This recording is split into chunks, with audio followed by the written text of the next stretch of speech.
Story. The fire was the only light in the deep forest clearing, its glow flickering across the listeners' faces, painting them in molten orange and trembling shadow. Sparks lifted lazily into the black sky like dying souls rising, only to vanish among the skeletal trees. Everyone sat in a loose ring around the pit, bundled in jackets and blankets against the chill that settled as the wind fell silent. No insects buzzed, no animals called.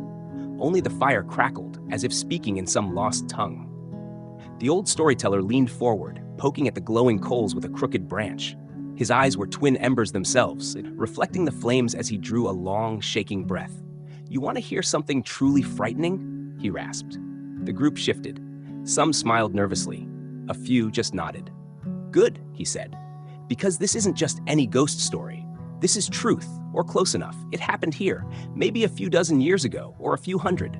Time runs strange in these woods. They say the forest remembers." He squinted at the dark tree line, then back at them.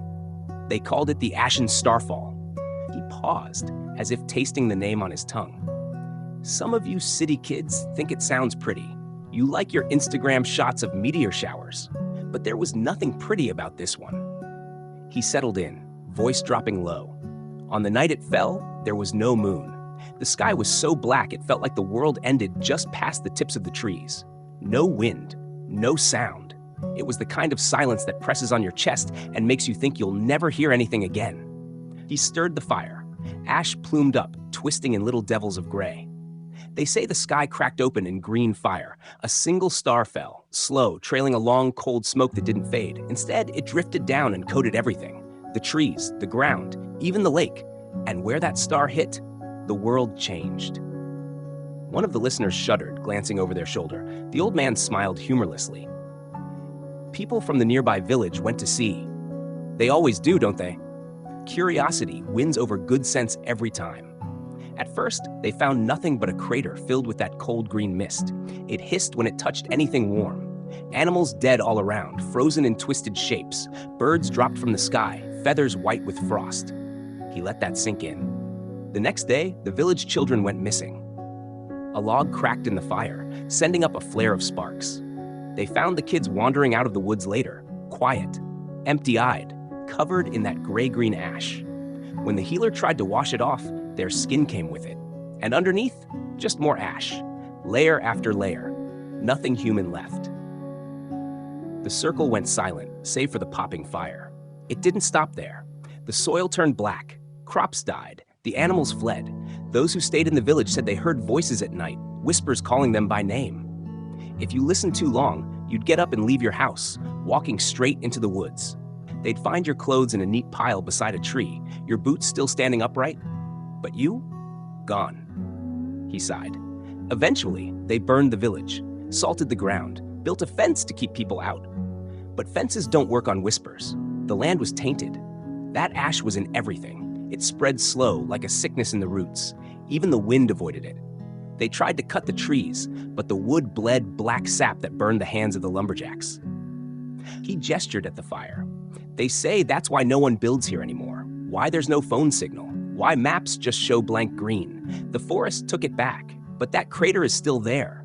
And that green glow, you can see it on certain nights, especially if you've been drinking, or if you're very, very sad. It calls to you, you see. It knows your pain. It promises answers. He fell quiet, watching the fire burn lower. The kids were shifting uncomfortably now. "Sad, that was just the start, though," he whispered. A hush fell. They sent people in to study it. Scientists, soldiers, priests. The ones who came back told stories of cities underneath the forest floor, old and rotted, paved with bones, filled with those green burning lanterns. They said something was buried there, older than memory, older than language, and the falling star wasn't from space. No, it was trying to get back in. He licked his lips. One priest said it wasn't a demon, Mac, or an alien. It was an idea, an infection of thought. If you listened to the whispers too long, you didn't die. You changed, became its voice. It didn't want your body, just your mind. And when you gave it up willingly, it let you see. Said you could see the universe the way it really was. But the price was forgetting you'd ever been human. He poked the fire again. That's why they tried to bury it in the first place, because someone long ago listened. And when they spoke, whole nations died. They burned them to stop it from spreading. He looked up. But you can't burn an idea forever. It just waits, in the soil, in the water, in the silence between words. A cold breeze snaked through the clearing. Someone shivered. "You want the worst part?" he asked. No one spoke. "The worst part is, I went there. Long time ago. Thought it was bullshit. I was young, cocky, wanted to see the green glow myself, and I did. It was beautiful.